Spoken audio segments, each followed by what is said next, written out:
हैदर। तो हैदर साहब हमारे साथ है। हमारा एक यूट्यूब चैनल है हलाल एक्सपेरिमेंट्स। हम लोग कुछ मुस्लिम से कुछ क्वेश्चंस पूछ रहे हैं, और जैसे ही आपको पता होगा कि इस्लाम में सबसे बुनियादी चीज़ क्या होती है, पहला कलमा, जिसको पढ़ के एक मुसलमान बनता है। तो आप बताना चाहेंगे उसका मतलब क्या होता है? ये कोई हमसे पूछ ले तो आप क्या बताएंगे? उसका मतलब होता है कि अल्लाह के सिवा कोई माबूद नहीं है, ला इलाहा इल्लल्लाह, मोहम्मद रसूलुल्लाह और अल्लाह उनके रसूल हैं। हाँ, ला इलाहा इल्लल्लाह, अल्लाह के सिवा कोई माबूद नहीं है, मोहम्मद रसूलुल्लाह। और रसूल जो हैं अल्लाह के बनाए हुए भेजे गए, मोहम्मद सल्लल्लाहु अलैहि वसल्लम तो रसूल हैं। और हम शिया हैं तो हमारा अली वलीउल्लाह भी है। इसमें हम इकरार करते हैं कि अली के अलावा कोई खलीफा नहीं है। ये इन्होंने बिल्कुल सही बताया पहले कलमे का मतलब। और भाई शिया हैं तो इन्होंने हज़रत अली रज़ियल्लाहु अन्हु के बारे में भी बताया कि हम लोग भी उनको मानते हैं, हम लोग सुन्नी हैं, हम लोग भी मानते हैं, और जो नहीं मानता है वो मुसलमान हो भी नहीं सकता, राइट। तो हमारे कलमे में थोड़ा सा डिफरेंट है कि आप अली, लेकिन अगर कोई मुस्लिम है, जैसे कोई सुन्नी है, अगर वो सिर्फ ला इलाहा इल्लल्लाह मोहम्मद रसूलुल्लाह पढ़ता है और अली रज़ियल्लाहु अन्हु को जो उनका मकाम है वो देता है, तो क्या वो मुसलमान होगा आपके? हाँ, मुसलमान तो है ही है। मुसलमान तो 72 फ़िरके हैं मुसलमानों में, तो आपको ज़्यादा जानकारी होगी। नहीं, आपको भी है। हाँ, तो मुसलमानों में 72 फ़िरके हैं। जो शिया हैं वो अली को पहला खलीफा मानते हैं, और बाकी में डिफरेंट हो जाता है। जी, हम लोग भी खलीफा मानते हैं, लेकिन हम लोग चौथा मानते हैं। जी, आइए इधर पास आइए ना। तो चौथा, लेकिन बात ये है ना कि हम लोग कभी ये नहीं कहते कि चौथे की मतलब ये कि उनकी इंपॉर्टेंस कम है, ऐसा नहीं है।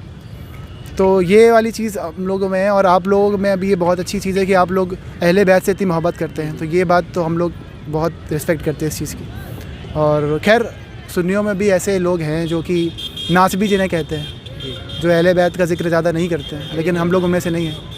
तो बहुत लोग हैं जी, नहीं कम है वैसे। ऐसे थोड़ी ना बात जी, लेकिन सुन्नियों में ज़्यादातर वही हैं जो अहले बैत से मोहब्बत करने वाले हैं। जी, हमने भी जितना भी सुना है मुहर्रम में, उनके मुहर्रम का जो महीना होता है उसमें पूरे में करबला का जिक्र हम लोग किया करते थे बचपन से, जबकि हम लोग शिया भी नहीं हैं, लेकिन बचपन से हमारी मस्जिदों में, जी मस्जिदों में, जी हर कोई करता है, जी सिख भी करते हैं, जी पंजाब में करते हैं, लेकिन जिस तरह से हम लोग अकीदत से करेंगे उस तरह से तो सब मनाते हैं, जी गम मनाते हैं। लेकिन जिस तरह से हमारा एक रिलीजन का हिस्सा है, तो उस तरह से वो नहीं, वो रिस्पेक्ट ऐसे ही है। वो 2 महीना 8 दिन जो जुलूस होता है उसी वजह से पहचाने जाते हैं।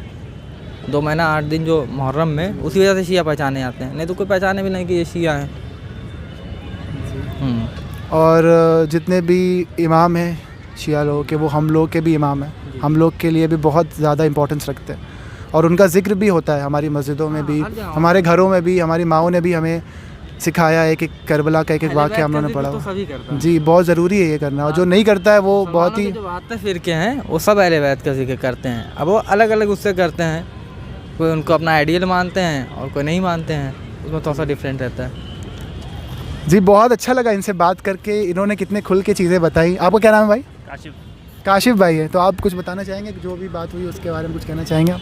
बस यही कहेंगे कि लोगों को अपना मतलब दीन इस्लाम है, मुसलमान हैं सब लोग, तो अब बुराइयां बहुत ज़्यादा फैल रही हैं। और जबकि देखा जाए तो जिस हिसाब से अभी चल रहा है, तो क़यामत मतलब जो असरात हैं उसके, वो सबको दिख ही रहे हैं। अभी जल्दी इधर ज़लज़ला वगैरह आया तुर्की में, तो लेकिन इंसान मतलब समझ नहीं रहा है अभी। तो इंसान को समझना चाहिए कि मतलब जिस हिसाब से बुराइयां फैल रही हैं वो अपने अमाल देखे। जब वो मुसलमान है तो अल्लाह की इबादत करे, ना कि ये उधर उधर मतलब ध्यान लगाए अपना। उसका मेन फोकस होना चाहिए कि हमें आखिरत में क्या चाहिए, हमें आखिरत में अपना मकाम बनाए, ना कि दुनियावी चीज़ों में अपना मकाम बनाना है। जी, कितनी बेहतरीन बात करी काशिफ भाई ने, बहुत ही अच्छा लगा इनसे बात करके। इन्होंने बताया कि क़यामत की जो निशानियाँ हमारी आंखों के सामने जी बिल्कुल नमूदार हो रही हैं, और हम लोग क्या, इंसान को एहसास नहीं हो रहा है कि मतलब वो क्या कर रहा है, जबकि उसको यही चाहिए कि उसको ज़्यादातर अल्लाह से अपना कांटेक्ट बनाना चाहिए। लेकिन वो आजकल के लोग हैं कि मतलब इधर उधर लगे हुए हैं, सोशल मीडिया है और वो सारी चीज़ें। लेकिन इंसान को खुद तो सोचना चाहिए, जितने भी ख़ासतौर से जितने मुसलमान हैं उन लोगों को ये सोचना चाहिए कि हमें आखिरत के लिए ज़्यादा फिक्र करनी चाहिए, क्योंकि हमारे अमाल हैं जो वहाँ पे काम देंगे, और कुछ हमारा काम नहीं देगा। हम लोग तो आखिरी उम्मत भी हैं, तो हम लोग अगर हम लोग मतलब ये चीज़ नहीं करेंगे तो फिर क्या ही होगा, फिर आप खुद ही सोचिए। हम लोग को तो ये बताया गया है कि हम लोग ऐसी उम्मत है जो बुराई से रोकती है और अच्छाई का हुक्म देती है। जी। अगर हम लोग भी बाकी लोगों की तरह ऐसे ही करते रहें तो फिर हम में और उनमें फ़र्क ही क्या रह जाएगा। तो हमारे बाद तो कोई उम्मत आनी भी नहीं है, ना तो कोई नबी आना है जो हमारे नबी है। जी दज्जाल आना है सीधे। जी सीधे वही आए मेहदी अलैहिस्सलाम आने और ईसा अलैहिस्सलाम आने। जी, बस वही रह गए हैं, उसके बाद तो फिर पूरी दुनिया तमाम हो जाएगी। बहुत ही अच्छा लगा आपसे बात करके भाई। Thank you. हमारा चैनल है, उस पर ही अपलोड किया जाएगा, आप लोग देखिएगा उसको। आपका नाम क्या भाई? मेरा नाम रज़ा। रज़ा। आपका नाम? नाजिश। आप थोड़ा बच बच के घूम रहे थे आ नहीं रहते, जैसे हैदर भाई और काशिफ भाई ने कितने खुल के बात रखी। मतलब कि नाजिश भाई हमारे चैनल क्या है?